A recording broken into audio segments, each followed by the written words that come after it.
she was able to be engaged and involved in a way that worked for her and her physiology at the time. Now, I'm so happy to say she's in remission, and now they come out every single year on the anniversary of her remission date to have a really fun orgy. Welcome to Normalizing Non-Monogamy, the podcast where we interview incredible people from across the entire spectrum of non-monogamy to hear their funny, sexy, and fascinating stories as they take us on their journey. We always strive to bring guests on the show who have a healthy and positive approach to non-monogamy. However, everyone approaches it a little differently. And at its core, our show is about hearing, highlighting, and learning from the different experiences and approaches people have. With that in mind, it is important to remember that the views and opinions expressed by our guests do not necessarily reflect those of our own. So sit back, relax, and just accept the fact that your time with us will be spent in an awkward turmoil of laughter and arousal. We should also let you know that this podcast will hopefully include some explicit language. If that kind of thing offends you, we suggest you keep listening until it no longer does. If you're under 18, you either need to stop listening or go get your parents and you can listen as a family. The choice is yours. Enjoy! Welcome to episode 21. It's not a Wednesday. Special bonus episode. Yeah, we're releasing a special bonus episode, and that's because today we have an interview with Alice Little, and she reached out to us a few weeks ago regarding coming on the podcast. We were really, really excited about this interview since she is the #1 booking legal sex worker in the United States and works at the Moonlite Bunny Ranch in Nevada. She is a sex workers' rights advocate, sexologist, and sex educator who has presented at 50 kinks globally. Over 50 kink events. Over 50 kink events. I don't know what a kinks globally is. You know what I meant. Anyway, the other reason that we wanted to get it out earlier rather than later, and that we're releasing it on a Monday, part of that is we talk about some legislation, some pending legislation that's going to be on the ballot in November in Nevada, or in their county in Nevada. Yeah. And we wanted to get the information out there, but we didn't want to bump other people who are already scheduled to be released. So we figured we'd just do a double whammy this week. And we actually have another one later in the week on Wednesday, the normal day, with Tristan and Bowie from Two Married Sluts. And we talk about relationships and all sorts of stuff with them.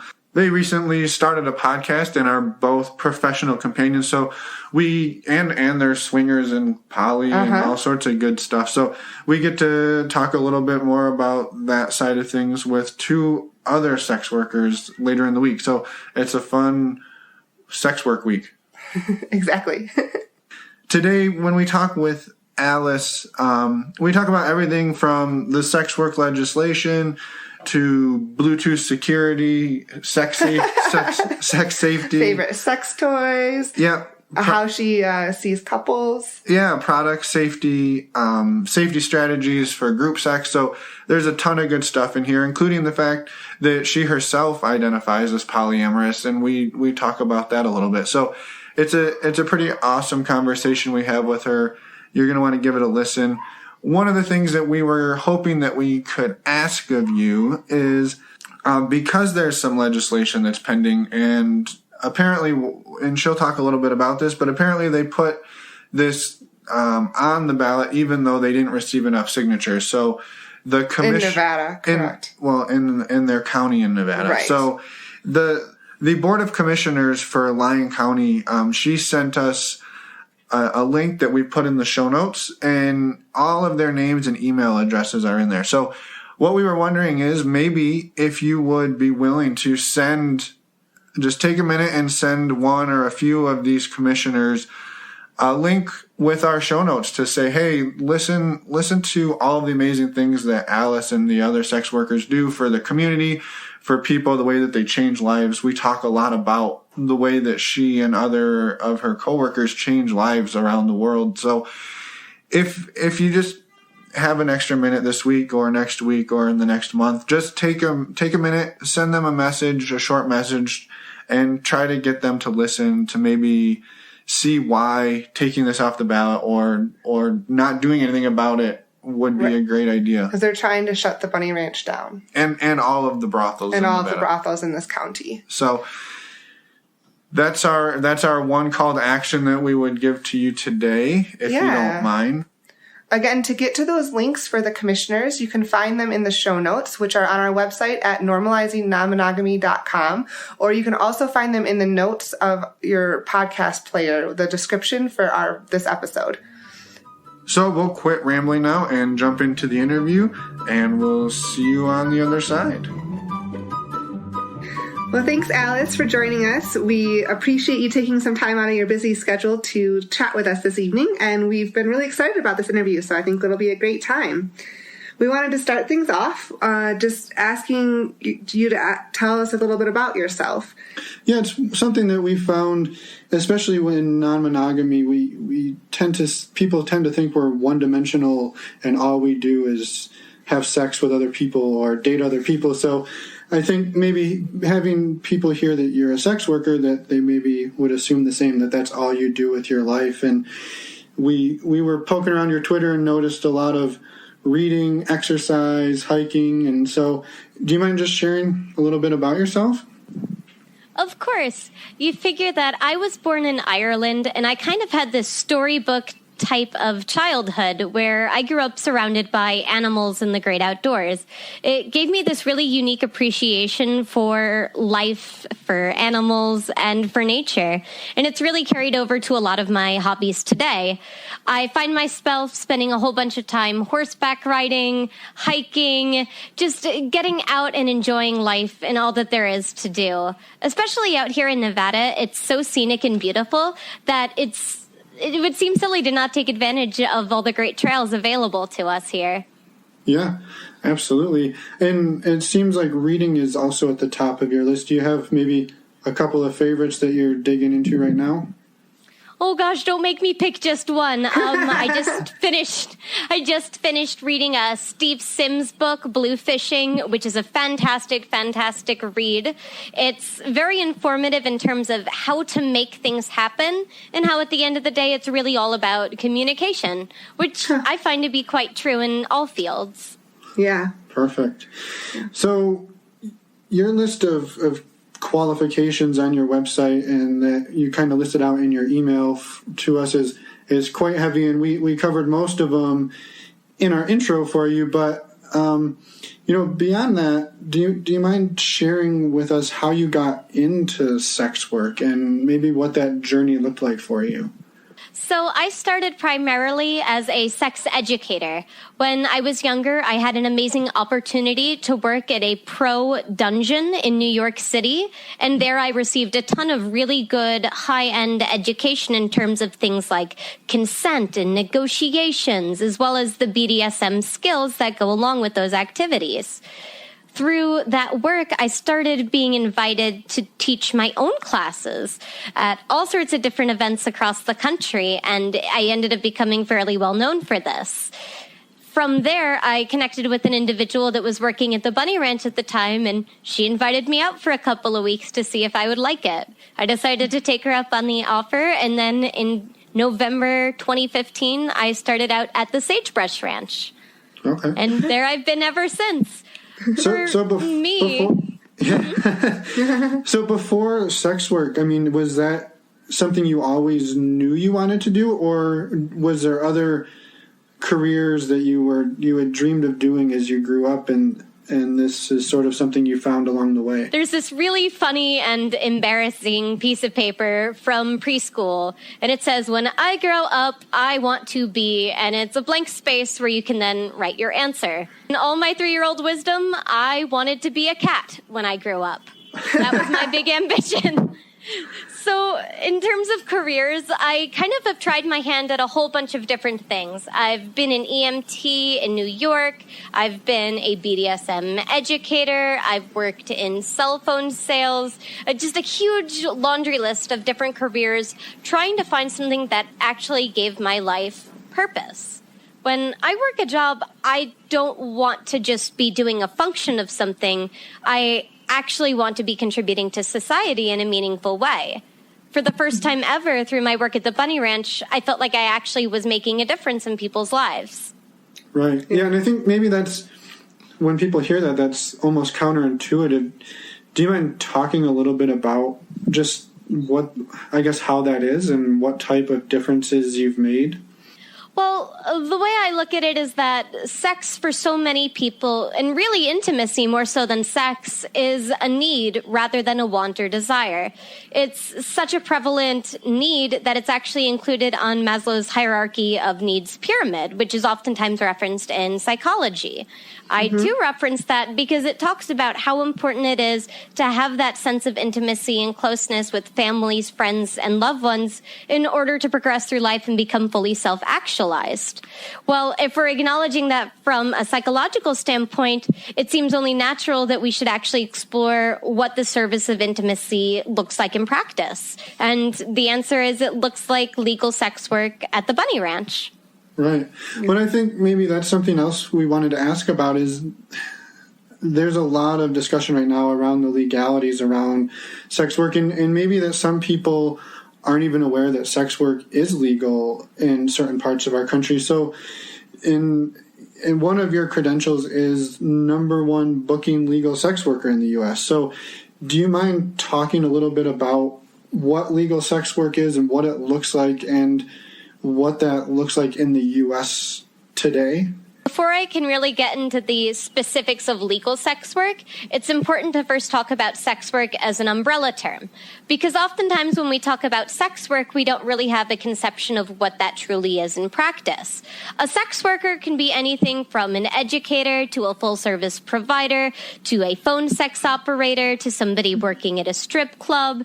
There is a huge spectrum in the world of sex work, and it isn't just limited to the legal side of things, which happens at the Bunny Ranch. What I do at the Bunny Ranch is a form of sex work called legal sex work.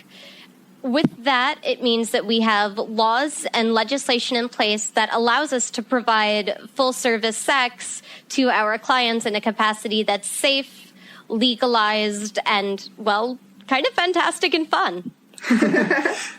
And I think maybe just to expand really quick, you mentioned some other forms, which, phone sex and stripping, and those are also legal sex work. I guess the difference between what you do at the Bunny Ranch and those is that you would actually have physical contact, penetrative intercourse with another human.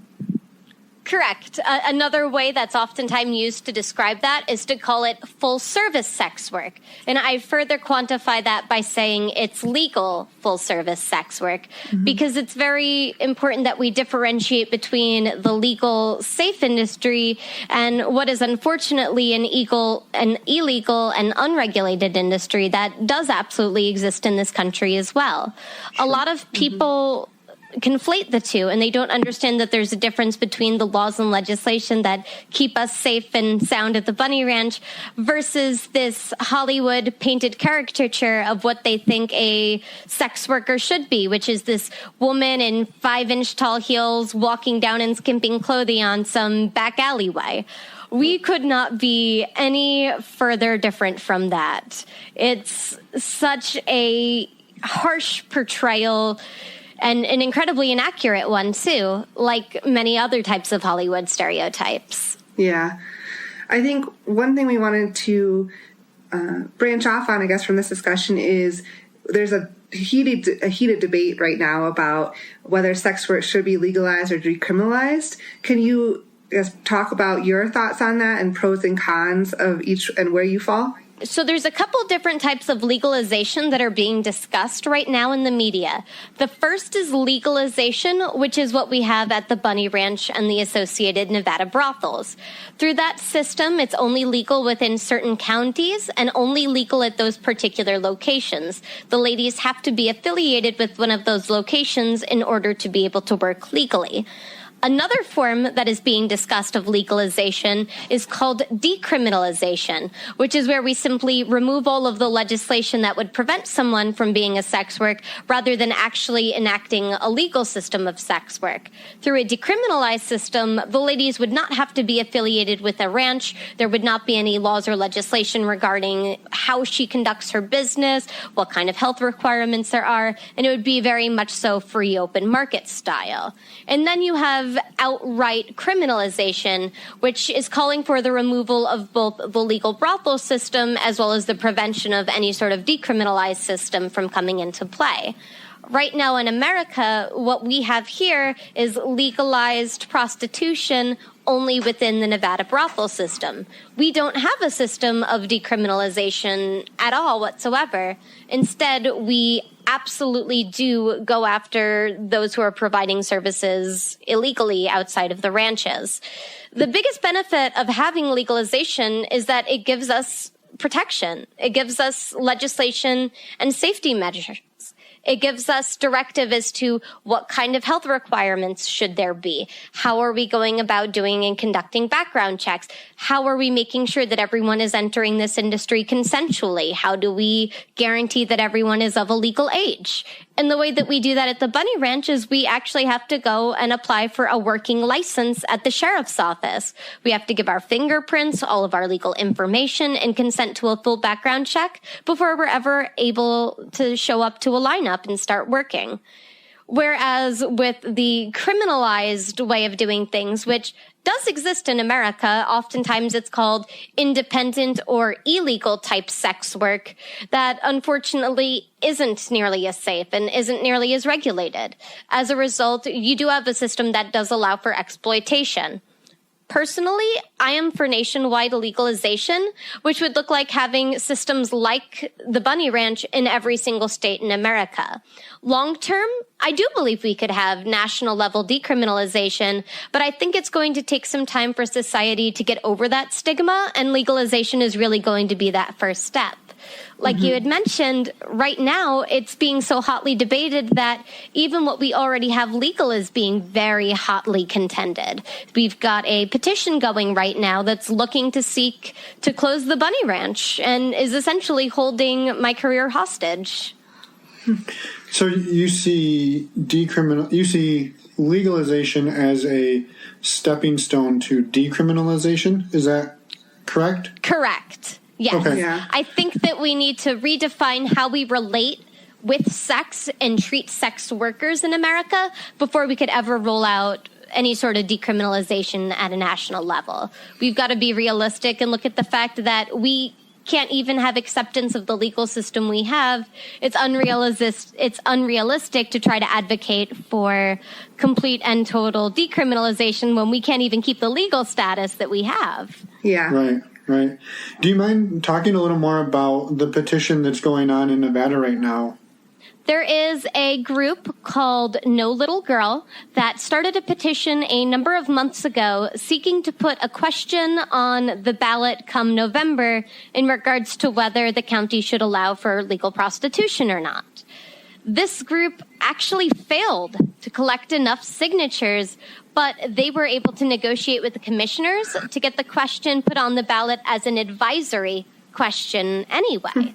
So come November, this question of should the brothels remain legal, it will absolutely be on the ballot. I struggle with the fact that they did not actually collect enough signatures, which tells me that the people stand behind us and they want us to be there. Why in the world would the commissioners choose to put this advisory question on the ballot and essentially hold over 500 working ladies and 200 employees essentially fiscally hostage? Right. I mean, come November, what's going to happen? If the Bunny Ranch closes, the end result is all of us are out of our jobs. And it's not like there's a booming economy here in Mound House, Nevada, where these high-figure jobs are just floating out there in the economy ready to be scooped up. They're simply not there. And so they're actually not just hurting us, but they're also hurting the economy in so many ways, in the sense that they're taking jobs out of the market, they're removing taxation dollars from the local area, and it's really problematic that they didn't examine what the impact of this petition, or I guess now advisory question, truly is. And also for anybody who's interested in trying to help maybe not allow that ballot petition to go through. Yeah. Is there anything that you would recommend people do to try and help support you and your colleagues? since it's coming up in November. Yes, what I can do is give you guys the email addresses for the different commissioners, because ultimately the question that is on the ballot that is just an advisory question. The end decision remains in the hand of the commissioners. So for those that are wanting to show support for me, the Bunny Ranch, and legal sex work, the best thing you could do is write a heartfelt letter to those commissioners explaining to them why you stand with the Bunny Ranch and why you believe that we need legal sex work to remain legal. Doing that is incredibly helpful because, as I mentioned earlier, oftentimes my voice goes unheard. They're not interested in hearing from me, the sex worker. They want to hear from you guys, the public. So if everyone's willing to take a few minutes out of their day, write a couple of emails, it would seriously mean the world to me, because that's what's going to let me continue to do what I do. Excellent. Well, we'll make sure we put those in the show notes for sure. Yeah, so if anyone wants to reach out and write letters, they will be there. Yep. Yeah. Yeah, and I imagine, too, I know one of the things that comes up a lot when people are petitioning or lobbying against sex work is that it leads to and reinforces trafficking and human trafficking. And we've heard a lot of arguments against that it's quite the opposite, that legalized sex work is actually one of the best ways to fight human trafficking. Where do you fall on that? And maybe do you have some examples of how legal sex work has impacted trafficking in the U.S. or worldwide? First off, we have to talk about where human sex trafficking is happening, and it primarily is not happening here in the United States. That isn't to deny that there are some instances of it here, but by and large, most of the sex trafficking issues that we're hearing about are happening in countries like Thailand and Cambodia, places in which there are absolutely no regulations, where there's not a lot of human rights in general. Here in the States, trafficking does occur as well, and there is no denying that. However, we also have to talk about what human sex trafficking is. Most often, it looks like someone being kidnapped or coerced and manipulated into a situation in which they are non-consenting and forced to have sex with other people for money that will then be taken from them by the pimp or handler or whomever is taken essentially ownership of that individual. That's absolutely appalling. And unfortunately, one of the ways in which that happens is a lack of sex education in this country. I believe very, very strongly that because we don't know how to have sex, because we don't know about consensual sex, that it creates this very permissive culture as a whole for such abuses to happen. When you look at the Bunny Ranch and the legalized system that we have there, one of the ways that we fight back against sex trafficking is having the ladies choose to work for us. We don't send out Bunny Ranch Airlines to go pick anybody up. The ladies actually have to come to us themselves. They have to fly or drive or take a bus. They have to get themselves to the property. Once they're at the property, they then have to choose to go to the doctor. That's a choice. No one is going to drag you out of your room kicking and screaming and put you in the doctor's office. You have to voluntarily choose to go to the doctor. Additionally, you have to voluntarily choose to go to the sheriff and choose to fill out that paperwork and choose to essentially do the background check.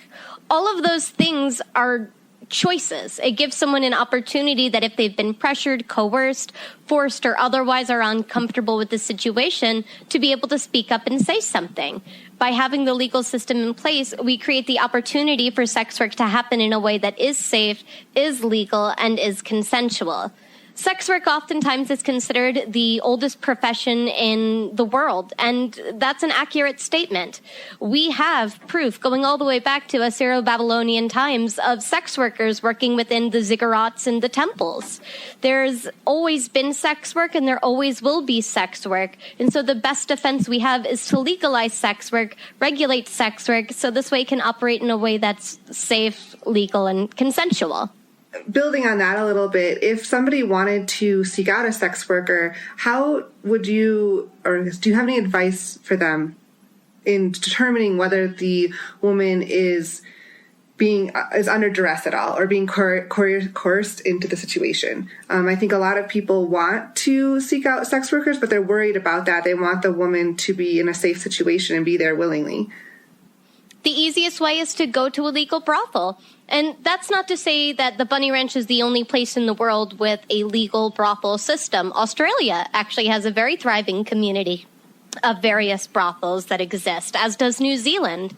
I want to say that there's a number of other European countries, such as Germany, that have legalized systems available too.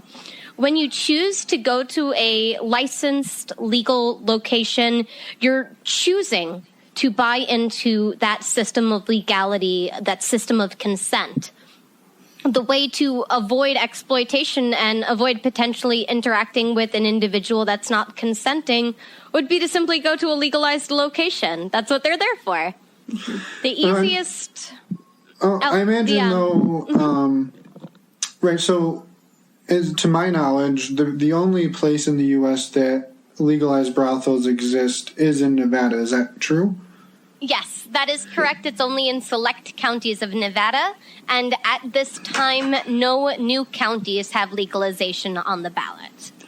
And so for somebody who maybe doesn't have the financial capacity or the time, if they wanted to have a recurring situation with a sex worker to either fly to Nevada or Australia or New Zealand, are there any suggestions you have for people who are seeking out a professional but want to make sure that person is not taking part in this against their own will?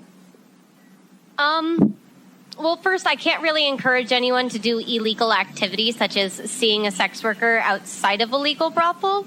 Instead, what I would do is encourage somebody to perhaps work with a cam girl.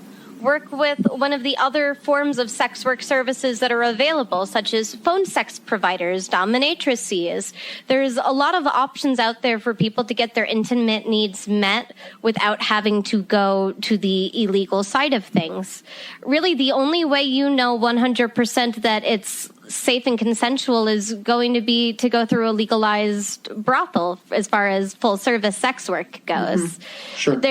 There really is no 100% definitive, let's say, litmus test to determine if somebody is or is not trafficked other than are they working within a legal brothel.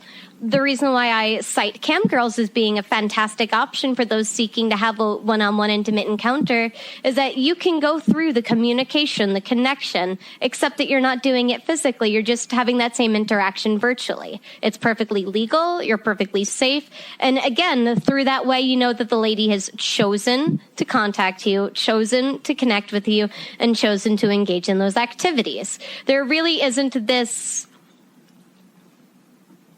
concern in regards to camming as far as coercion goes.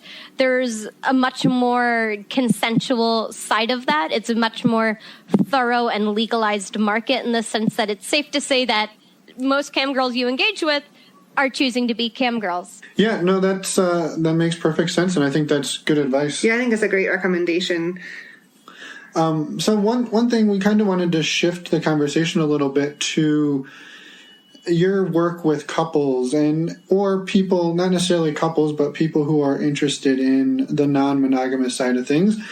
And I think one thing that we've heard from people is that, maybe they wanted to open their relationship, and the way that they thought would be a safe way to do that would be to go and seek out a sex worker, because they're not concerned that she's going to try to steal, or he, I guess, is going to try to steal their partner. But on the flip side, I think their concern is that it's not a real, genuine interaction. That because there's money exchange, the emotions that you have are not true or not genuine. So, do you mind talking a little bit about how you work with other couples and what your emotional sort of drive is behind this, and whether or not that's a true assumption?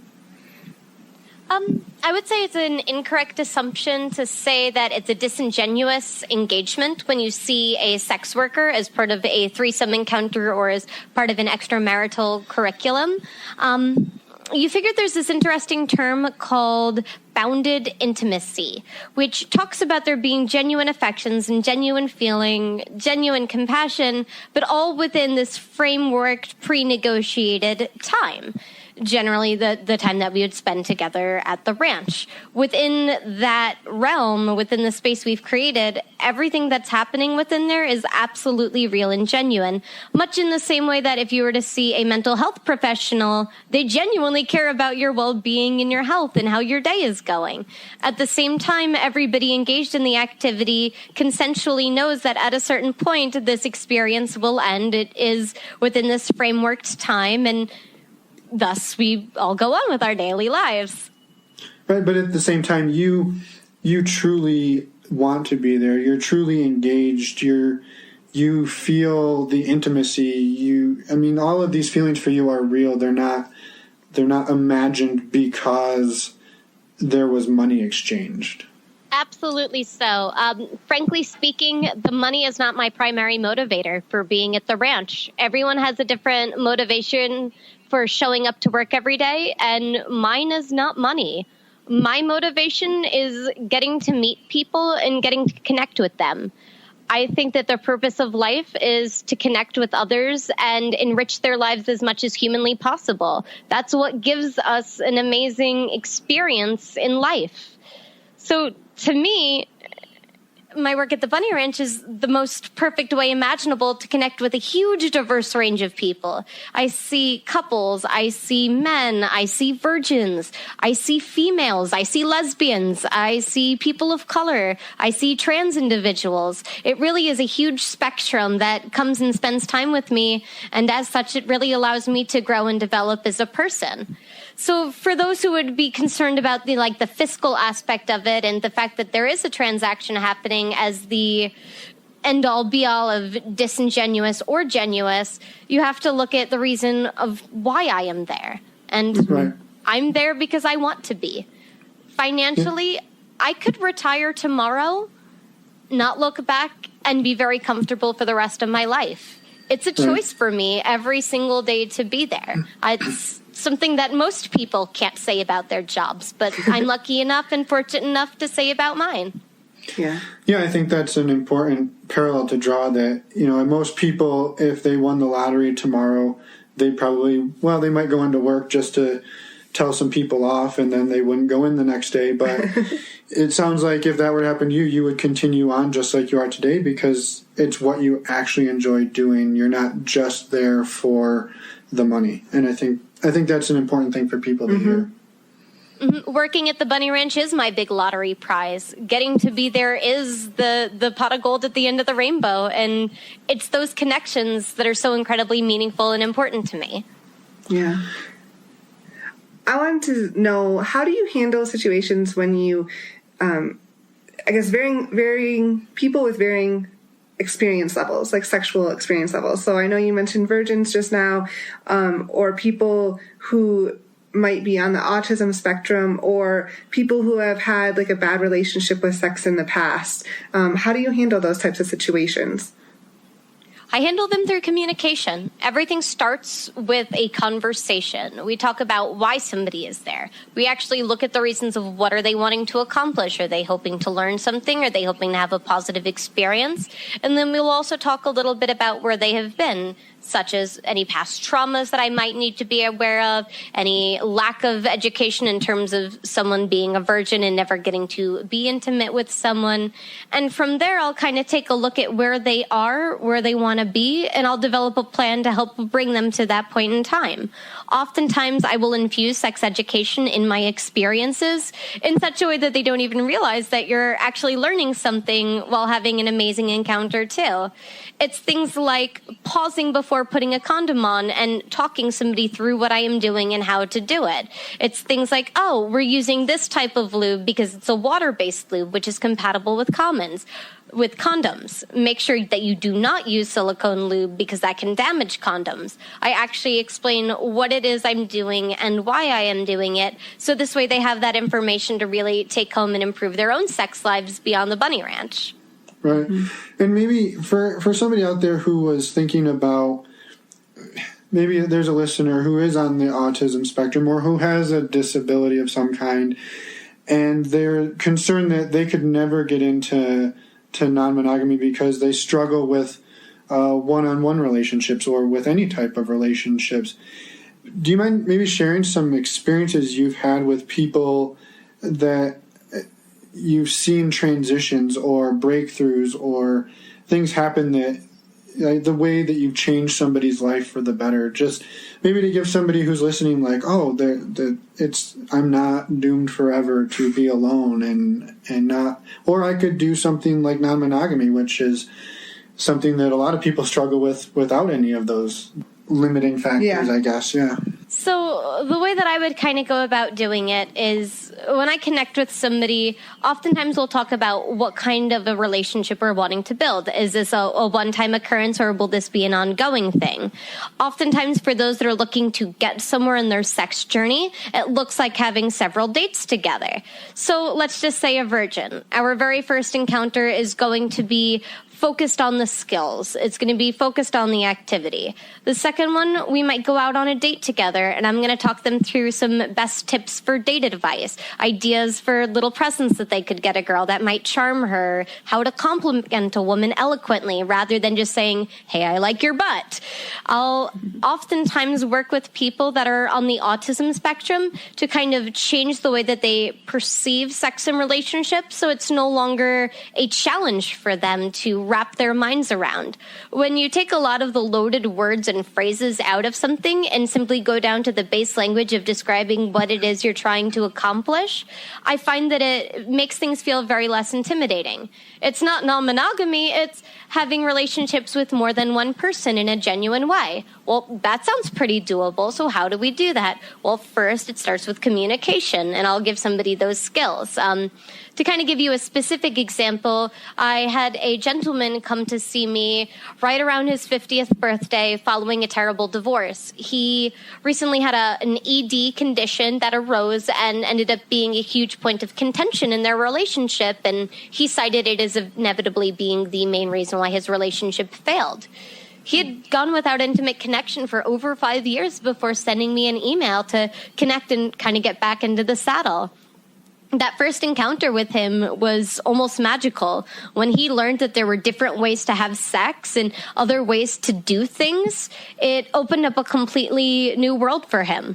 During our second meeting, we actually sat and set up a dating profile for him on Tinder, and I took a few snapshots that looked really cute to set him all up, and even now, he'll send me text messages going, oh, I'm going on a date. How do I look? And I'll be like, look great, buddy. Get him. You got this. It's so much fun getting to see that growth in people. And that change absolutely is possible. I'm not going to lie to any of the listeners out there and say that it doesn't require some hard work on your own part, because you have to want that kind of change in your life. I can't, nor can anyone make that change for you. However, if you want it, I can certainly assist and facilitate that. Right. Yeah, I guess so. It sounds like you've seen some pretty amazing transitions. I was curious, and this is just more of a fun question. Have you ever had a sexual encounter with a client that you were just sort of like, it blew you away, like I think we've all had those times where we've had sex with somebody and you got done and you were just like laying there and you couldn't believe it was that good. I imagine that's probably happened at least once throughout your career. Oh, absolutely. Yes. Sometimes we have gentlemen that come that look for really these life-changing, mind-blowing type experiences, these kinds of sex bucket list items. I had a gentleman request for me and 5 ladies to join him for a scenic drive around the Lake Tahoe in a limousine. And then we pulled the limousine around behind the ranch and then proceeded to have an orgy in the limousine. And that was such a wild and fun experience. And it was something that kind of happened spur of the moment, too. We started with the fun trip around the limo, and then I was like, hey, why go inside when we could just have some fun in the limo? And we went for it, and it ended up being just absolutely incredible. Sounds like a good birthday idea. Yeah. Write it down. I'll take some notes. Write that one down. Just add it to the bucket list. We have things at the Bunny Ranch that simply don't exist anywhere else. Like, we have an amazing heated pool available for topless pool parties. Completely nude pool parties. You want to have sex poolside? Cool. We can do that. Where else in America does that get to happen? Literally nowhere else. It's in so many ways adult Disneyland, and we really specialize in creating these really unique sex encounters for people. Yeah. Right. It sounds like a lot of fun. It really is. It's such an enjoyable line of work, and my job is pleasure and enjoyment, and it blows my mind that people have this misconception about coercion and that this is somehow a low part of my life, when in all reality, I've never been happier. Right. Yeah. You mentioned that you do work with couples. Can you talk a little bit about how that looks like when I guess why couples come to you? Are they looking for a third? Are they looking for relationship coaching? Are they interested in some guidance in sleeping with other people? There's a few different reasons as to why somebody would choose to see me as part of a couple.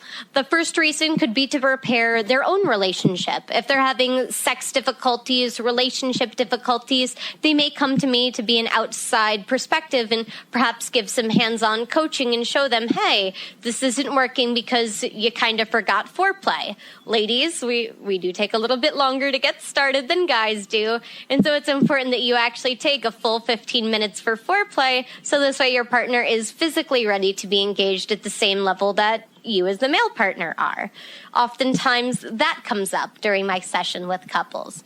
Another reason why somebody may see a sex worker as part of a couple is to have a safe threesome encounter where you don't have to worry about STDs or the other person stealing, quote unquote, your spouse. That just isn't the reality at the Bunny Ranch. Instead, we're focused on fun.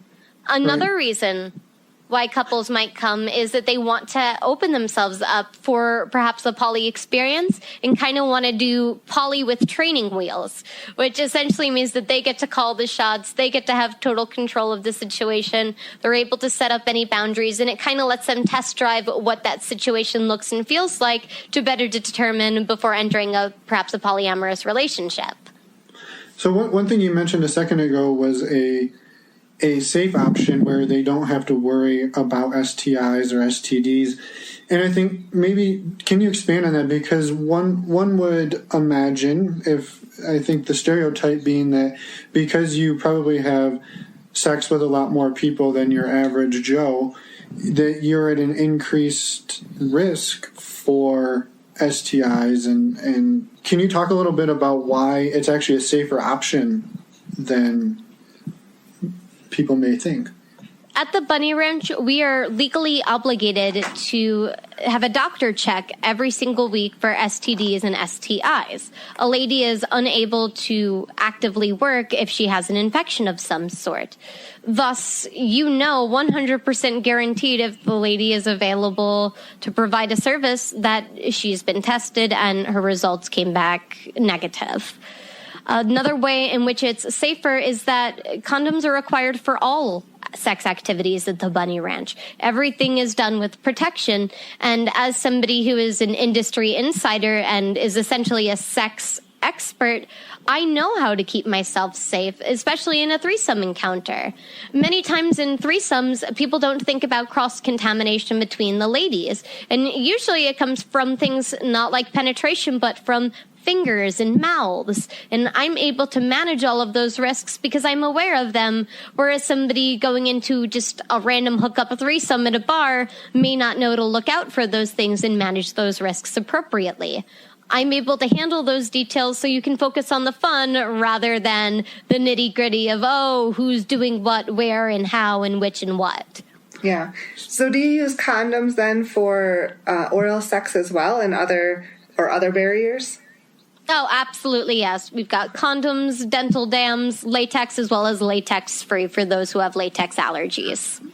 Yeah, I think one other thing, too, I wanted to ask is, you mentioned that one of the common ways that things are spread is not through PIV, but rather by hands going from person to person. And I think that's a situation that we, in the swinging world, often find ourselves in, if we're lucky, I suppose. Orgy, yeah. So maybe tips for people who are in that. I guess, how do you manage that risk while keeping it sexy and fun and fluid without being like, okay, well, we have to stop and wash our hands, or you have to do this, or you have. So tips for people so that they can manage that risk and keep it sexy and fun and fluid. What you are going to want to do is acquire a bottle of Swiss Navy toy and body cleaner. It is antibacterial, antifungal, antiviral, antimicrobial. If it's alive, it's gonna kill it. And it comes in a simple little squirt bottle. It's body safe, toy safe. You can use it on hands. You can use it on orifices. Absolutely anywhere that you so need for a quick clean sterilization in between partners. Another fun way to go about doing it is to have a set of antibacterial wipes by the bed that allow you to just wipe off real quick, toss it on the side of the bed. You can clean up the trash when you're all done. But what's important is that you just do that quick swipe with your hands, make sure that you've got everyone else's fluids off of you before then engaging with somebody else. Another neat trick can be to have the gentleman perhaps in the middle, one lady on one side, one lady on the other side, and never the two hands shall cross sides. So this way your left hand is pleasuring one lady, while your right hand is perhaps pleasuring the other. This way you know what risks are where.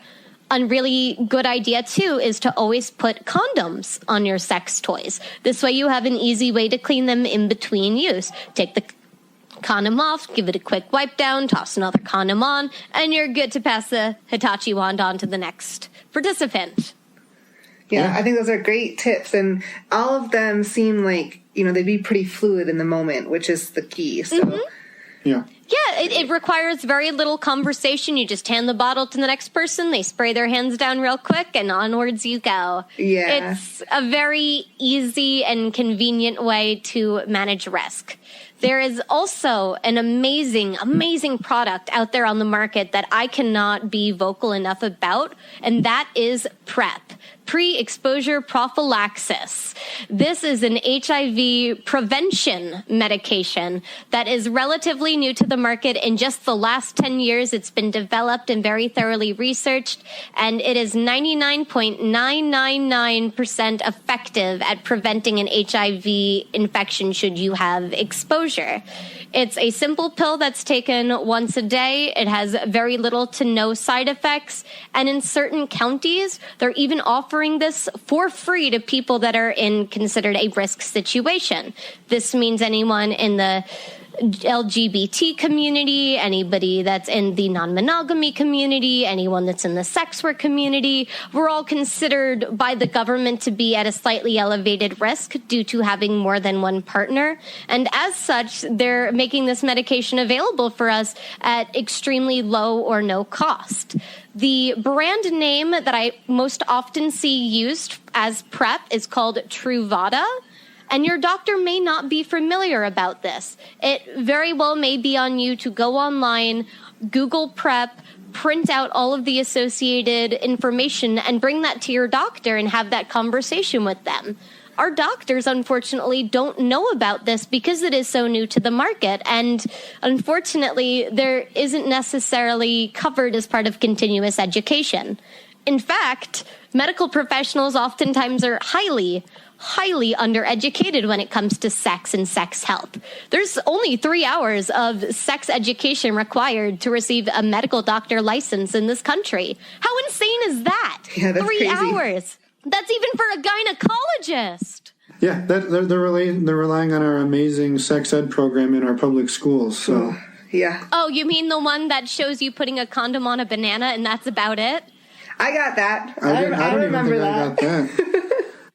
It unfortunate. It's so awful. Sex ed in this country just could not be anywhere. It covers contraception and STDs and completely leaves out consent and pleasure, which frankly are the two most important things.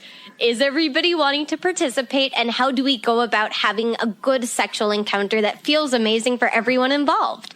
Should that not be the focus? Why in the world are we lying to essentially a whole population and denying the fact that sex is pleasurable? We've got to do better and talk about this stuff. There's no reason not to. Yeah, and beyond that, promoting abstinence is a way to prevent pregnancy, to prevent disease. I mean, it's just insane. Yeah. We know it doesn't work. The research shows that it doesn't work. The facts and statistics around high school pregnancies are proof pudding that it doesn't work. Abstinence isn't the answer. We simply have to do better when it comes to education in this country. And frankly, for many adults who missed out on that sex education, it unfortunately falls on us to provide ourselves with that education and really seek it out. Those opportunities aren't just there. You have to almost make those opportunities for yourself. And one way that people choose to do that is to seek out the service of a legal sex worker. Right. Yeah. So on that same vein, are you continually keeping up in terms of what's coming out, the new, the latest and greatest in terms of, it sounds like you're on top of the conversation around PrEP and different things. Are you continuing your education constantly to make sure that you're at the cutting edge of what information you can then give to your clients? Absolutely nonstop. I'm a voracious reader, and I'm incredibly passionate about sex work, sex safety, and sexual pleasure. And as such, I've subscribed to a number of different newsletters. I receive a couple of health magazines. I receive alerts, in fact, from the CDC if there should be a new STD that comes out or a super virus that comes to light. I try to make myself an industry expert in every which facet that I am possibly able, whether it be the latest sex toy technology and talking about the information security of your Bluetooth-enabled sex toys to, are my sex toys even body safe? Are they made with BPA, or is this a product that is going to be comfortable for my body? Mm-hmm. There's so many different facets to what I do beyond just being a sex worker at the Bunny Ranch. It really has turned me into this sex industry insider in so many ways. Mm-hmm. Do you feel that a lot of your colleagues follow a similar path? I would say that the majority do, yes. Okay. It's important to note that everyone works at the Bunny Ranch for different reasons. Some may choose to work there as a short-term career, perhaps only a couple of weeks to make a financial goal, and then may choose to retire, where other ladies like myself choose to do this as a long-term career. Kind of depending on how they choose to conduct their business really dictates how involved they choose to be in this industry. For me, I'm in this all the way. I'm in this with both feet, arms, legs, and shoulders. Right. What do you find the most difficult part of your job? I know we talked a lot about the fun, but I'm curious on the other side of it. Justifying my job. I spend more time justifying what I do than doing what I do. I almost struggle in so many ways with the justification and explaining that, yes, I'm choosing to do this, to the point where it feels incredibly frustrating because people don't want to believe me.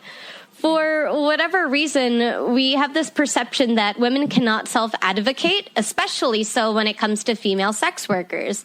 When in all reality, we know what's best for us and our bodies because we're living it. We're doing it every day. You can trust us and listen to us when we say we want to be doing this job. We are consensually and authentically doing this for the reasons that we so choose. But instead, I'm met with a lot of skepticism and kind of almost a pushback sometimes from the media. That is honestly the hardest part of my job, is just getting people to accept what it is that I do, not so much as it is doing it. And right. Yeah, the more I think of it, it's sad. It's sad that that's the reality of it, because I love my job. I mean, the things I dislike, things like paying taxes, I think everybody dislikes. The Yeah. things I don't look forward to are like, oh, I'm going to have to, organize my financial statements. Well, this kind of sucks. But any business is going to have that component to it. Right. I wanted to, if you don't mind, circle back to maybe couples that were looking for that, third person or introducing new people, and maybe providing some advice. And I'm wondering, have you ever had a situation where a couple came to you and they were interested in a third, and everybody seemed on the same page, and then things started happening, and then jealousy happened?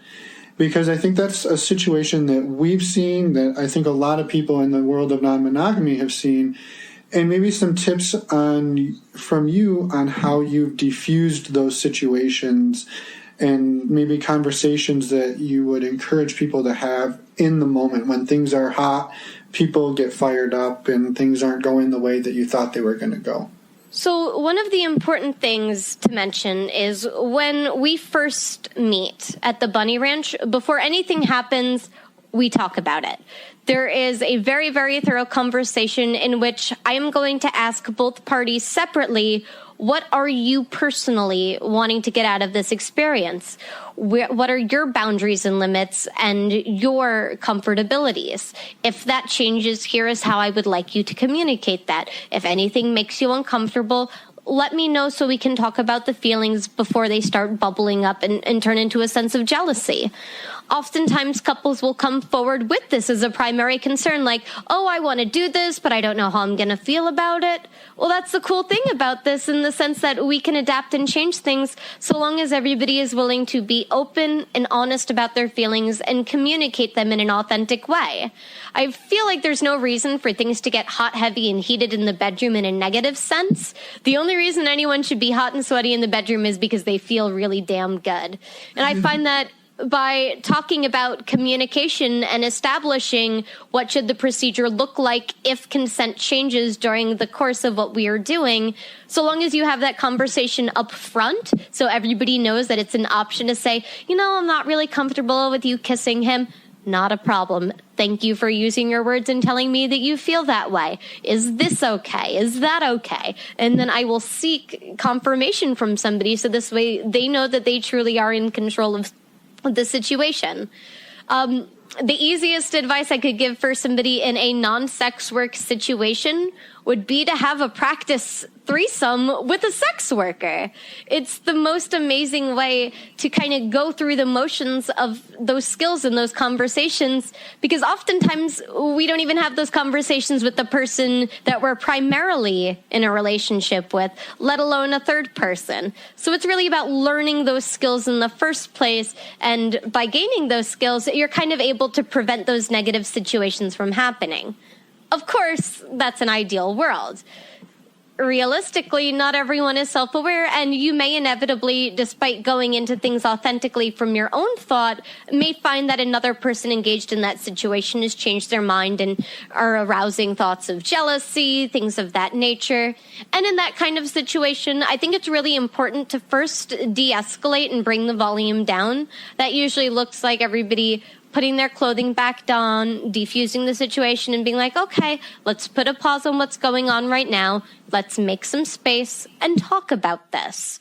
Do it from a genuine way that even if the other person is heated and has completely lost their cool, if you're able to maintain that sense of calm and compassion for how they are feeling, and recognizing that they're having an experience, an emotional reaction to something that has occurred, if you can be self-aware and acknowledge that that other person is struggling and help support them through that struggle by remaining calm yourself, I oftentimes find that that in of itself is an amazing way to kind of bring the temperature down a few degrees so everyone can reevaluate where they are within that particular scenario.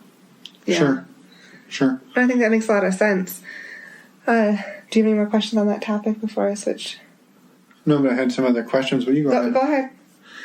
And I was curious too. I think one thing that people in the world generally are self-conscious about themselves in terms of their bodies and in terms of their appearance or just so many different things about themselves. When you look at the spectrum of people in sex work and who are successful in the sex working world, I was wondering if maybe we could draw some parallels between that and the people who are successful in swinging or polyamory and non-monogamy, and that we don't all fit into a certain mold in terms of what we look like and our personalities, and that you can be successful regardless of that. And maybe what has made you so successful and set you apart from the rest? The easiest physical example I can give of success in sex work as far as being very unique and diverse individuals happens to be a very good friend of mine who is the second most successful sex worker at the Bunny Ranch, Tiara. Tiara is a 6-foot-tall, blonde Amazon. She is absolutely gorgeous. She is just like a Playboy model. She's incredible. Comparatively, I am a 4'8" petite redhead from Ireland. We physically have almost nothing in common with each other. I mean, her hair is as long as I am tall, for goodness sakes. But within the sex work world, it's not what you look like, it's the substance of your character. And I think that's what's really made me so successful is the fact that I am self-aware of who I am as a person, and I completely accept myself openly and honestly, and I'm not afraid to have sex. I'm not afraid to be intimate with another person. You mentioned that people oftentimes get self-conscious about their appearances and use that as a limiting factor. But the way that I look at it is that it really doesn't matter what anybody looks like at the end of the day. Appearances can change. They're so mutable. You figure anyone could have a disaster tomorrow and become burned on 75% of their body. It doesn't mean that if you have a relationship with that person that you suddenly would stop loving them. You don't love what they look like. You love who they are. And in the sex work world, it oftentimes looks at the connection of how we relate to each other. And that connectivity, more so than, say, having a beautiful lady on your arm, is what really matters at the end of the day.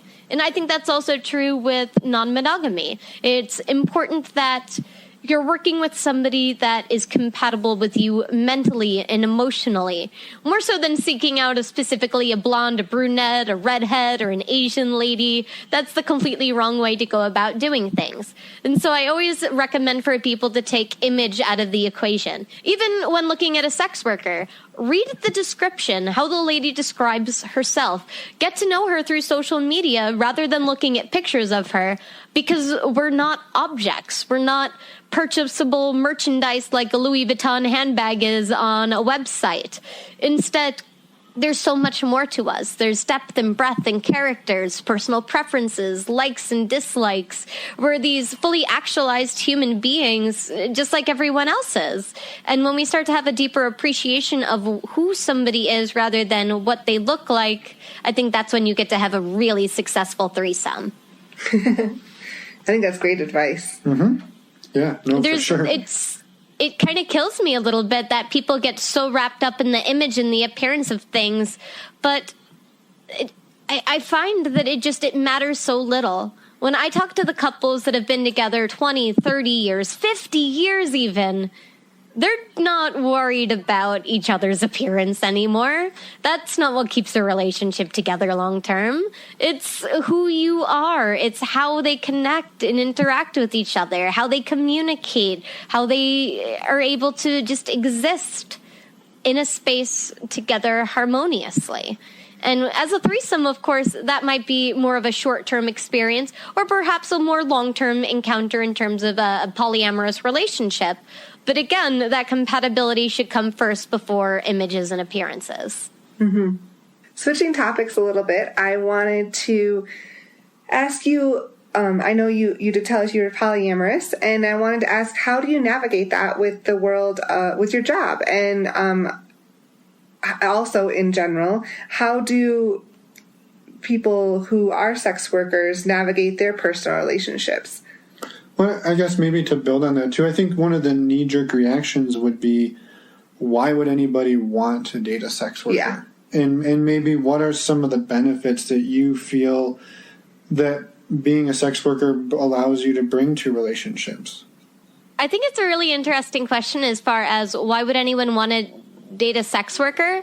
I almost would first counter that question with a question of my own. Well, why would anybody want to date a policeman or a fireman or a doctor or a therapist? Why would you want to be in a relationship with a prison guard? Because you care about who they are as a person. I am not my job title, nor is a cop their job title, nor is a prison guard theirs. We're individuals beyond what we do for a living. Sex worker isn't all that defines me. I am so much more than my career, and I would certainly hope that anyone I was pursuing a relationship with would be able to see all the multiple facets that go into comprising who I am. A lot of my coworkers are in long-term relationships. Some are polyamorous, some are in monogamous, committed, married relationships. There's a lesbian couple that actually works within the sex work world together, which is utterly fascinating, by the way. There's that's amazing. So many different relationships. In fact, I've actually dated one of my coworkers before. That honestly has been one of the most fulfilling relationships for me because they understand a lot of the stigma that comes along with the job. And of course, you're in the career, you're not going to be causing somebody stigma if, well, you do that job too. Yeah. Right. I think maybe it's the easy counter to your argument, and I'm playing devil's advocate here. I personally don't have any problem myself. Would be during your job every day, you do things that maybe we would do intimately together after you get home from work, right? So when you're a policeman, I don't expect you to come home from work and be a policeman in our house, but I would expect maybe you to come home and we could have sex a few nights a week or once a week or whatever the number is. So I think the concern there would be that maybe by you doing that at work all day, you aren't going to want to do it when you come home. I guess maybe I should have picked therapist rather than policeman or cop. A therapist, you figure they spend all day talking to people, hearing about their problems, connecting with them, coming up with solutions, being a very supportive individual in that person's life. Well, when a therapist goes home at the end of the day, I'm sure they feel like they want to break from things, but at the same time, they want to support their significant other. They want to be there to support them and come up with different ideas. Why should it be any different with sex work? Just because it's sex doesn't mean it has to be any different of a relationship than any other. It's only because we have all these unfortunately damaged ideas about sex and almost ownership in a way of the person we're having sex with that we struggle that, oh, sex workers couldn't have relationships. Well, why can't they? There's no reason that they can't, so long as everybody's going into the situation aware, talking about any potential difficulties that may arise, and then being willing to overcome any potential hurdles. Mm-hmm. Everybody comes home from work after a bad day and is exhausted. That's true of any career and job. I mean, if anything, a reason to be in a relationship with a self-worker is that I'm a lot more self-aware of how I am feeling in my own sexual needs, wants, and desires than the average Joe. Yeah, no, for sure. I guess maybe on the flip side, what do you feel that there are some unique challenges that being a sex worker does bring to the relationship side of things? Of course. A major one I hear about oftentimes from my coworkers is that they have to miss things like anniversaries or birthdays, perhaps, if they have a booking on that day. And so they may choose to put work in front of those things.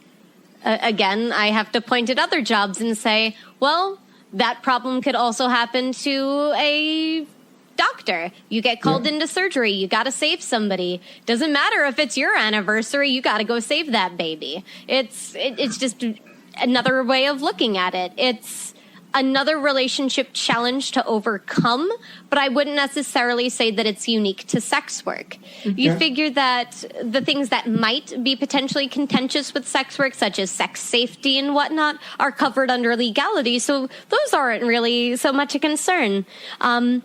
I suppose if a sex worker were to lie about their partner about what they were doing, that obviously would be incredibly problematic. But again, we're not looking at more of a standardized situation here. We almost have to cross into the realm of fantastical and improbable situations to really find something that is so unique about sex work that it's a uniquely sex work related hurdle. Sure. I don't know. I guess in so many ways, to me, because this is my job and this is what I do, I don't have any of those preconceived notions surrounding sex and intimacy that makes it limited to just one person or just a couple of persons. I'm able to connect and share with multiple people in a very genuine way. Why limit that? Just because I have an encounter at work doesn't mean I want to have an encounter with someone at home any less or any differently. Yeah. At the moment, I do happen to be single, but that's because I choose to be. Right now, I'm focusing on my career and where things are moving in that path rather than developing a relationship. However, if I wanted to have a relationship, this job sure wouldn't stop me from doing so. Sure. Yeah. I don't feel like it seems that you really let anything stop you from doing anything. So I can't imagine that would. I honestly think that with genuine communication, most hurdles and boundaries are very easily overcome. And sometimes it's just a matter of talking about it and talking about it again and then talking about it a little bit more and then looking at it from a different way or getting an outside perspective on things. And the reason why relationships tend to break down and fail is primarily from a communication issue. And sex workers are excellent at communication. It's a primary factor in our jobs to talk about sex on a frequent, concurrent basis. And so I've practiced that skill. I've leveled it up. I put all my EXP points into my charisma. I'm good. I can definitely handle a conversation about my needs, wants, and desires and help my partner have that kind of conversation too. Sure. Yeah, I think that's incredible. So do you mind just talking a little bit about, again, you did mention you were polyamorous. Do you mind talking a little bit about that journey and your discovery of polyamory for yourself and sort of what that looked like? So I was polyamorous before I knew the word polyamory. I was dating two different girls in high school that were also dating each other because that's what we wanted to do, and so we did it. Later on, we found out that there was this whole community of polyamorous individuals that were engaging in consensual relationships with more than one person at a time. And as you know, and I'm sure a lot of the listeners know, oftentimes the polyamorous community can run parallel to some of the kink and BDSM communities because there are so few sexually aware folks out there in the world. I first really connected with the polyamory community via the BDSM community. I was teaching and doing a lot of classes within various dungeons and community spaces, and I was approached by some different polyamory conventions too, seeking out different classes and educational things. Mm-hmm. Yeah, I think that's fascinating. So your first relationship that was poly was with two other women. I think that surprised me. Yeah, in high school too. I mean, most people in high school are not that mature to do that. It was hard enough for me to have one relationship in high school. Oh, man. I was kind of a very wild teenager when it came to sexual exploration, in the sense that if I wanted to try something, I talked with my partners about it. We decided if it was a good idea or not, and then we proceeded. It's also how I got interested in kink. It started with tying up one of those two girlfriends because she saw a picture and thought it was erotic and said, "Ooh, will you tie me up?" I said, let me Google that real quick. Okay, I've got a 5-minute tutorial. Let me do this the safe way. Got it. We got you all tied up and bound, and hey, that is kind of hot. Oh, hey. And then it kind of just went from there. Were you taught some of those communication skills, like from growing up, and or did you just know how to do them in exploring with those partners? Oh, God, of course I wasn't taught any of this. Where would I have learned any of these skills? There's not like a school for communication that exists out there. Yeah. No, all of this comes... Yeah. If your parents helped a little bit and somehow... Oh, my family is wonderful. They're very supportive about what I do. But of course, as a child, we didn't necessarily talk about sex all the time. However, my family did teach me to be very straightforward, honest, and communicate in a very direct and simplistic way so people can understand what it is you're trying to say and the meaning behind your words. I think my greater understanding of communication really came from my own research into psychology, sociology. People watching is one of my favorite things to do. Just seeing how people interact with each other and making social observations really allows you to become more self-aware of how we interact with those around us and the world around us.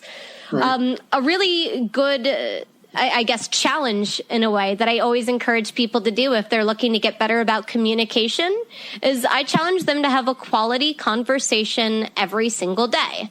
I define a quality conversation as being something that answers who, what, when, where, and why. You want to use those 5 sentence starters throughout the conversation to actually get a deeper understanding of who that person is. Like, think about the people we interact with on a daily basis and at what level we connect with them. Cashiers check us out. We don't know their names. We get our Starbucks order. We couldn't tell you who made that drink. Why not pause for a second and be like, how's your life going? How's your day going? Tell me a little bit about you. What's your favorite drink? Why is that your favorite drink? How did you discover that? Start finding those little opportunities to start connecting in life, and you'll find that it translates over really well to your personal life as a skill. Right. I was curious, sort of on that transition side of things. When you're working with clients in let's say a couple in a encounter, I don't know, a situation, right? So it's sort of a contained space, more or less, right? It's a safe space, and then how do you help? Whether it's a couple or a single person, maybe you're helping a guy who's a virgin or a woman who's a virgin navigate their first sexual experience, helping them translate their experience in this safe space with you to the quote unquote real world outside of that, where they aren't going to have all of the variables contained. Oftentimes that looks like us talking about date ideas, suggestions for places to go, things to do, what kinds of compliments are actually attractive to women rather than objectifying to women. And I'll actually sit and talk about those skills while we're in that safe space so they can practice them a few times. They're able to get the experience of going on a date, so this way they feel more self-confident and in control of it when we enter the real world. Like I was talking about how virgins oftentimes will come for multiple experiences. The first time, I might set up the entire date. I choose where we go to dinner. I'm going to pick a show for us to see afterwards. I'm going to be primarily in control in the bedroom, showing them the ropes, as it were. Versus a second encounter, they may start volunteering some ideas of their own, and it's more of a collaborative conversation about what we want to do in the experience we have. Oftentimes, that final puzzle piece looks like somebody taking that initiative and setting up an experience for me. For example, I might have somebody be like, you know what, I want to take you out to dinner now. And they're going to take me to a nice restaurant, and then we're going to go see a nice movie afterwards. And I'm going to let them actually put all the skills they learned into practice. In all reality, it's like riding a bike. You're going to fall off the bike a few times. The training wheels can only stay on for so long before you've got to try to ride the bike without the training wheels. A part of the journey is overcoming those difficulties as you come across them and using them as teachable moments and educational moments for yourself. So if you have a relationship failure or a bad date, instead use it as a teaching experience. It's a lesson learned. Mm-hmm. What truly makes it a failure or a failed experience is if you don't learn from it and you don't grow from it. So long as you've learned something, gained some insight about yourself, about connection, you've grown. You've taken a step in the right direction. Even through what you may perceive as an initial failure will actually be an amazing life lesson down the road. Do you also work with people in terms, like, I think there's maybe the assumption that because I've paid you, now I have free reign to do whatever. do you work with people on making sure they're asking you for consent and working around the consent framework to help encourage that, so when they're not in a situation with you, that they understand and they know, like, this is how I ask in a sexy way, in a fun way, to continue on the encounter without derailing it or without causing some issues. Before I so much as worry about making consent sexy and fun, I worry about making consent consensual first. And in this country, we fail to even ask the basic question of, is this okay? Are you comfortable? Rather than coming up with a more fanciful language and, nice wrapping paper to put on it, I encourage people to use those very straightforward words. Are you comfortable with what's happening? Is this okay? Does that feel good? It gives somebody the opportunity to then speak up and say, I don't know how I feel about that. Let's try a different position. Maybe this will work better. By starting the conversation, you allow for space for that conversation to develop with the other person, especially when it comes to consent. Consent has to be a two-way sheet. It's not as simple as a checkbox of, do you want to have the sex with me? Check yes or no. That's not how it works. But it certainly helps by starting off with, are you comfortable with this? I use condoms for protection. What's your preferred method of contraception? Why does it have to be more complicated than that? It doesn't have to be a big, burdensome conversation. It just has to be direct, straightforward, and to the point. I find that using very clear, simplistic language, rather than trying to make it sexy and fun, is actually the way to go when you're first learning how to have those conversations. Get those language skills down first, and then you can worry about infusing them in a more efficacious and sexier way. Just to have the conversation for starters, and that's where it really begins. Yeah, no, I think that's awesome. And I think it's awesome that you work with your clients to make sure they're asking for your consent and that you're asking for theirs, and that the situation that you've created inside of the world that you've created for these people in this experience is very similar to what they would see outside of it. And I think that's important to know. Yeah. No, I would agree. It's very, very realistic. This isn't some staged mock sex experience. No, we're going out on a date, just like anybody else would go out on a date. Mm-hmm. The only thing that's different is that I'm a little bit more self-aware than most people are of my personal needs, wants, and desires, and I'm probably going to be a more efficacious communicator than the average person would. Yeah. You mentioned contraception, and it made me curious. How do women that work there handle contraception? I know you always use condoms and protection, but do you feel the need to go an extra level and have an IUD or be on birth control or another level of protection? I'm actually too tiny to take birth control, believe it or not. It causes an almost overdose type reaction in me. And so I'm not able to take birth control, even though I certainly would like to for more of a hormonal regulation standpoint. But it certainly isn't something that I feel like I must do because of this job. Condoms are certainly an adequate form of protection for most individuals. However, a lot of ladies are able to take birth control and do so, not because of this job, but they may do so for other reasons such as hormonal regulation, personal relationships, etc. Yeah. Okay, I was just curious. Yeah. You talked a little bit earlier. I know we're kind of bouncing all over the place, but whatever, we'll make it work. Mm-hmm.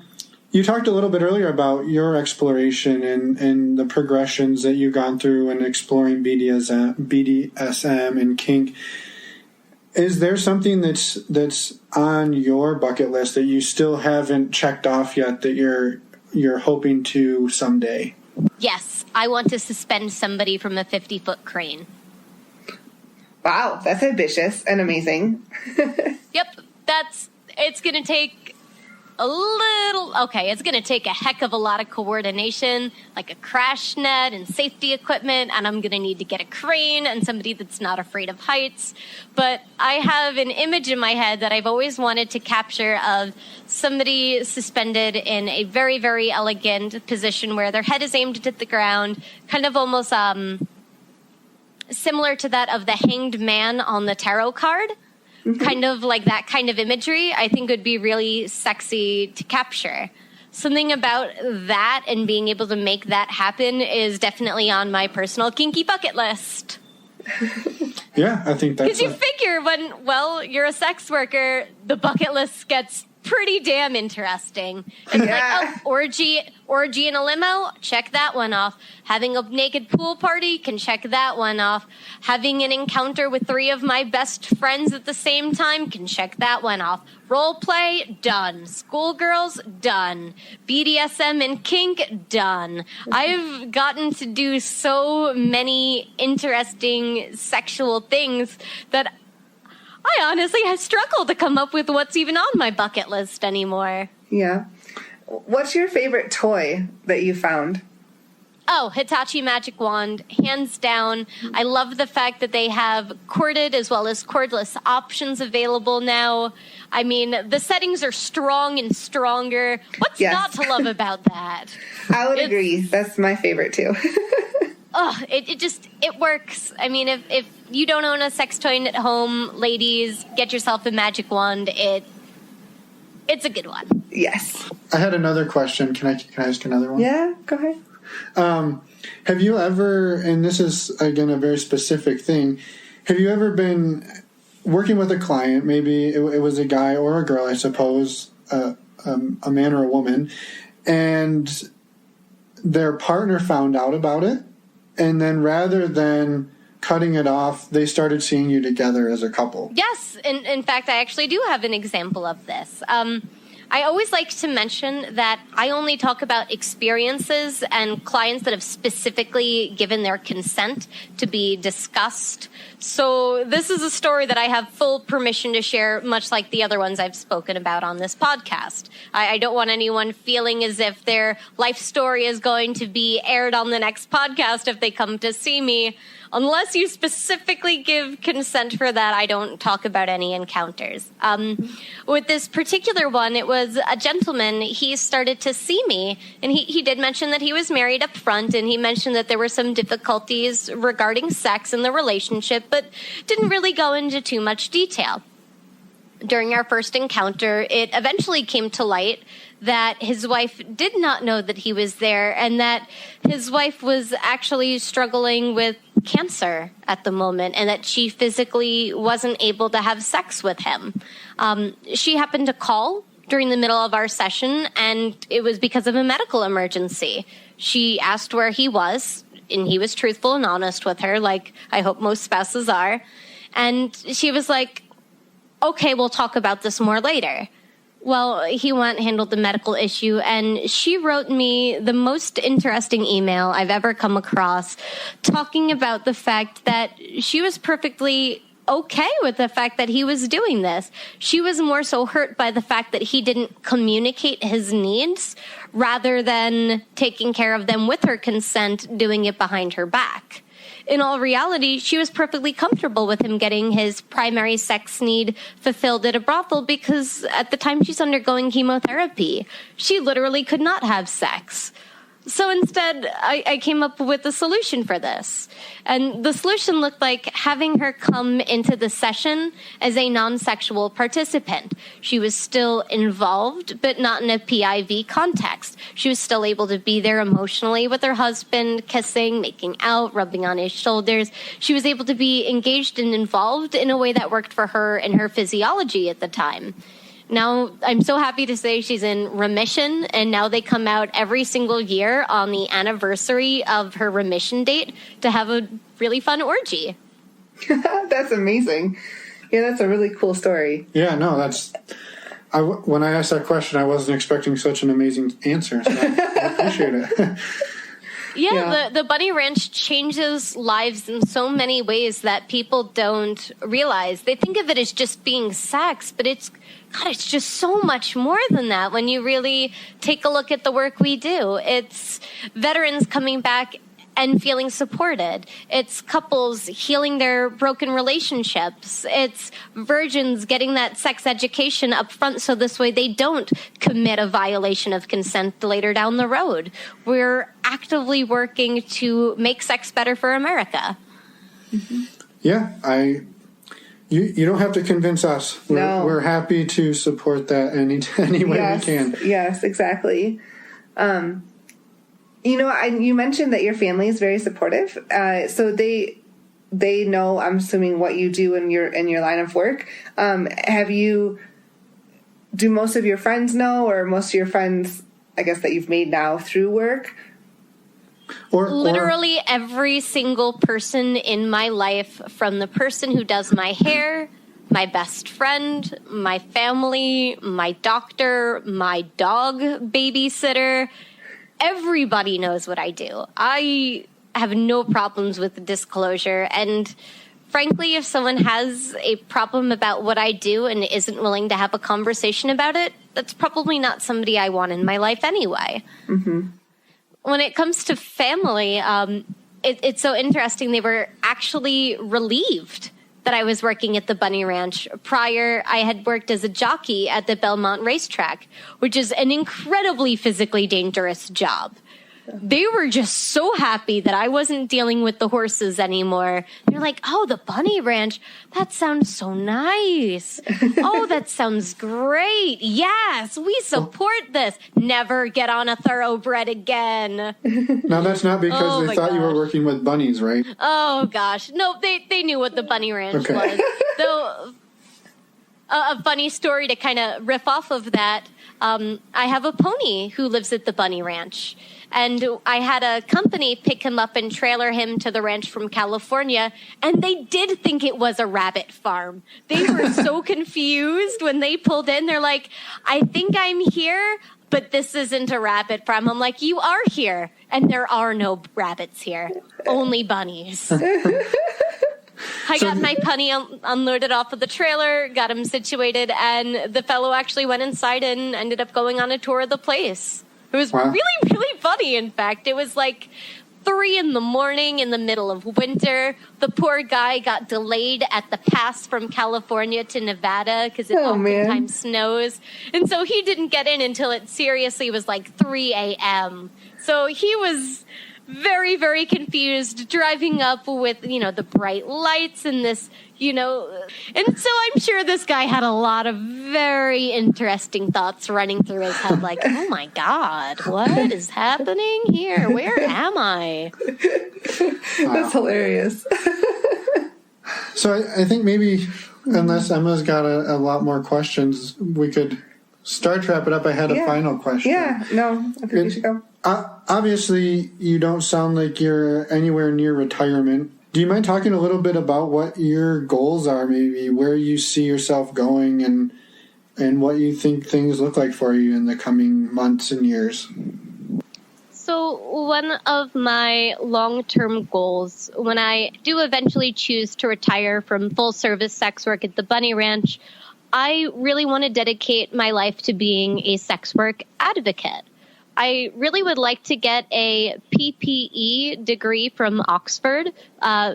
It's an amazing way to kind of get introduced to politics. It's a philosophy, politics, and economics would be the degree. And it's oftentimes one that politicians will choose to do. By no means do I want to be a politician, but I think I need to understand the legal language and the legal perceptions a little bit better, because one of my long-term goals is to start advocating for and making nationwide legalization a reality. I think it starts at a county-by-county level by petitioning at that point and then moving from state to state. I'd really like to work with some of the marijuana advocates and talk to them about the roads that they have gone down to get to where they are now with national level legalization imminent. That's where I really hope to take sex work long term. For me, I see myself continuing to work down that path, while at the same time, I want to develop some sort of sex education that's readily accessible to people. I've been doing that already somewhat through my own podcast and through my Coffee with Alice morning show, but I think as life goes on, I want to be able to do it in an even bigger and broader way. It's such an important message to get out there that I want it to be heard from the rooftops, if at all possible. Yeah, no, I think that's amazing. Yeah, that sounds incredible. And maybe before we let you go, you mentioned now Coffee Talk with Alice and a podcast. Do you mind, for anybody who wants to maybe get more Alice but can't make it out to the bunny ranch or doesn't deliver ponies for a living, what are some ways that they can find you or interact with you? The first way is going to be through my personal website, which is thealicelittle.com. Second, you can find me on social media, Twitter at the Alice Little, and also at the Alice Little on Instagram. I'm also on FetLife for all you kinky people out there as the Alice Little. I'm fairly easy to find by Googling, and my podcast should be coming out here pretty soon. I've got some really interesting topics lined up, and I'm hoping people will enjoy what they hear. Excellent. Well, we'll put links to all of that, and when your podcast launches, we'll go back and edit it so people can find it. So shouldn't have any troubles with that. Exactly. Awesome. And I always like to give my email address too, alicelittle@bunnyranch.com. And I invite people to email me with questions, with comments. If you have some personal concerns about legalized sex work that you'd like to have answered, talk to me. I'm here, and I want to be able to have those conversations with people. And of course, for anyone that's interested in seeing me in person, the best way too is going to be through email. So I just thought of one more quick question. We've been asking our guests lately one blooper that they've had from either happened to them or because of them within like the sexual realm of things. So I imagine it doesn't always go perfect. So if there's one that you're able to share, we'd love to hear it. Oh, man. So at one point, I had a request for a very specific fetish that involved riding an inflatable pool raft, specifically a whale. Apparently, they wanted it to be a sperm whale inflatable, not a blue whale inflatable. And they didn't discuss this first. And it was apparently such a specific fantasy that the only way we were able to make it happen was to retrofit the wrong inflatable with various fins and parts that I printed out on sheets of paper and just kind of duct tape on there to make it look more like a blue whale. It was hilarious. The tape would not stay on this damn thing to save my life. It was just a train wreck. It was so funny. We were both just cracking up by the end of it. And hilariously enough, as a thank you present, they decided to send me a whole collection of whale figurines. Wow. So I guess that highlights the importance of consent and discussing what you want in the bedroom. Very specific details. Yes. If the specifics matter to you, all you have to do is discuss them. As far as a non-sexual blooper at the Bunny Ranch, I was thrown on camera by my pony. He got startled by one of the boom mics that they were using while I was filming with Nightline, and he comes around the corner, comes to a dead stop, and I just kept going right over his head. Oh, geez. They were kind enough to not use the footage at least, but man, did I feel like such a ditz. Yeah. Thanks, Merlin, for making me look good. As someone who's been thrown off of a horse twice, I refuse to ride them as much as possible. So You just have aversion to horses now. And they don't like me either, so it's mutual. Aww. Were you okay? I should ask that. Were you okay when that happened? Oh, yeah. I bounced right back up. Good. It was just more so, ego was bruised more than anything else in that case. Yeah. Excellent. Well, happy to hear you were safe, and we're happy for everything you've created, and we're happy to support you. So thank you for coming on the show. Yeah, thank you so much for spending your evening with us and all the fantastic information. I think it's really exciting, and hopefully everyone will enjoy it. Oh, and learn something. Thank you so much for having me. I really appreciate it. Absolutely. It's us again. Hello. We wanted to, of course, thank Alice for taking time out of her busy schedule to come on the show and share a little bit about what she does and her story with everyone. We hope you found it fascinating. We also wanted to quickly remind you to please, if you have a minute, it would be great if you could contact the commissioners that we talked about at the beginning of the show. It would really mean a lot, and it only takes a couple minutes to send them in a quick email. Yeah, and also one last thing we wanted to mention, as always, there's always more with us. We have we mentioned last week that the STD Test Express website is no longer existing, and that we replaced it with stdcheck.com. So give those guys a look. It's a great way to quick and easy and relatively cheap get all of your STD tests done. You don't necessarily have to get them weekly like Alice and her coworkers at the Bunny Ranch, but I mean, I would say every other week's more appropriate. Probably, depending on how active you are. And the last one is, if you want to reach out to us and see some fun pictures of the two of us, head over to Cassidy. If you don't have a Cassidy account, you can use the links on our show notes or in the resources page to get a 30-day free trial and see all the goodness that Cassidy has to offer. Yep, and a quick reminder, you can find our show notes, which include the links to the commissioners, on our webpage, which is normalizingnonmonogamy.com. And we will see you Wednesday for regularly scheduled programming with the two married sluts. Yeah, that'll be a fun interview. It already was a fun interview. I know, it is. All right. You ready to go? Yeah. All right. Bye, everyone.